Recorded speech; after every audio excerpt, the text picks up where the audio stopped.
Hello everyone, আসসালামু আলাইকুম। Welcome to my channel recipe by Sinthia's mom. আজকে আমি আপনাদের জন্য নিয়ে এসেছি শাহি পরোটার রেসিপি।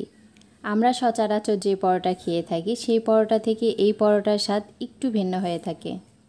চলুন তাহলে দেখে নেওয়া যাক আজকের এই রেসিপিটি। এর জন্য আমি এখানে একটা মিক্সিং বোল নিয়েছি। এবার এর মধ্যে 1.5 কাপ ময়দা দিয়ে নেব।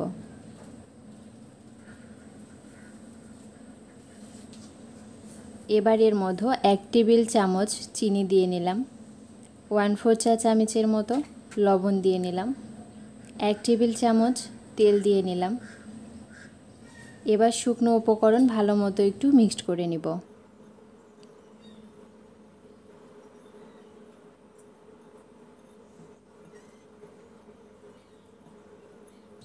কিছুক্ষণ মাখানোর পরে যখন দেখবেন হাতের মধ্যে অনেকটা মোট পাকা যাচ্ছে, তখন বুঝবেন মিক্সড করা হয়ে গেছে। এবার এর মধ্যে কুসুম গরম পানি দিয়ে একটা ডো তৈরি করে নিতে হবে।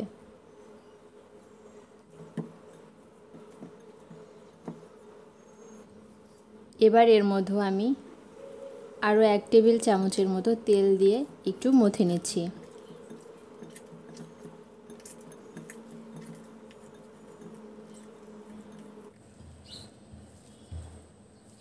এবার আমি এই ডোটাকে 10 মিনিটের জন্য রেস্টে রেখে দিব।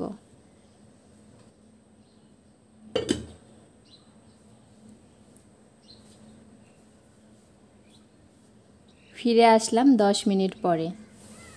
এবার ডোটাকে আরেকটু মথে নিচ্ছি।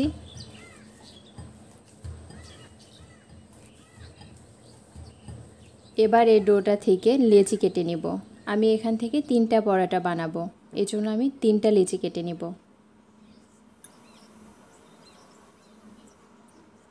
আপনাদের পছন্দর মতো ছোট বড় সাইজ করে নিতে পারবেন।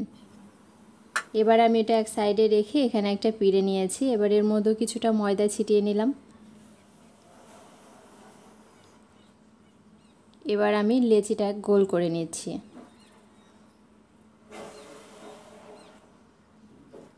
এবার আমি এটা একটা রুটি বেলে নেব। খুব বেশি পাতলা না, মোটামুটি পাতলা করে একটা রুটি বেলে নিয়েছি। এবার এর উপর চিনি দিয়ে নিলাম আর কিছুটা গুঁড়ো দুধ দিয়ে নিলাম। চিনি গুঁড়ো দুধ আপনাদের পছন্দ মতো বাড়িয়ে কমিয়ে দিয়ে নেবেন। এভাবে ভাঁজ করে নিতে হবে।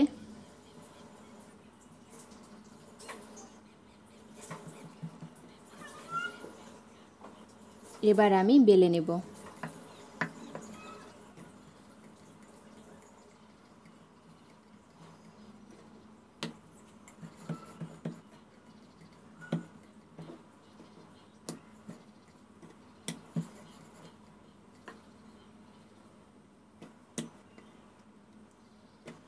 আমার একটা পরোটা বানানো হয়ে গেছে। একইভাবে আমি 3টা পরোটা বেনে নিয়েছি। এবার চলে যাব চুলায়। চুলায় আমি আগে থেকে একটা প্যান বসিয়েছি, আর প্যানটা যখন গরম হয়ে এসেছে সেই পর্যায়ে আমি পরোটাটা দিয়ে নিলাম।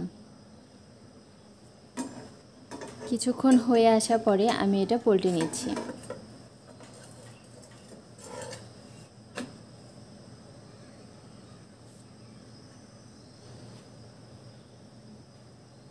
এবার এর মধ্যে কিছুটা তেল দিয়ে নিচ্ছি। আপনারা চাইলে এটা ঘি দিয়েও ভেজে নিতে পারেন, তাহলে স্বাদটা আরও অনেক বেশি বেড়ে যায়।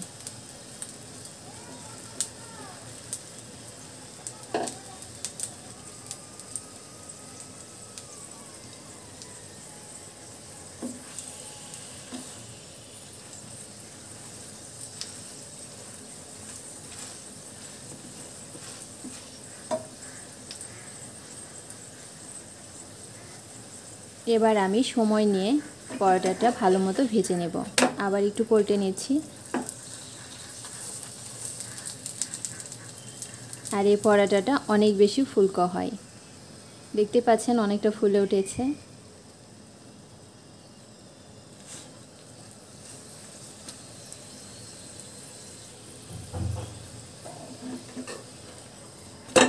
আবার একটু পল্টে নিলাম। আর কিছুক্ষণ ভেজে নিলেই আমার পরোটাটা হয়ে যাবে।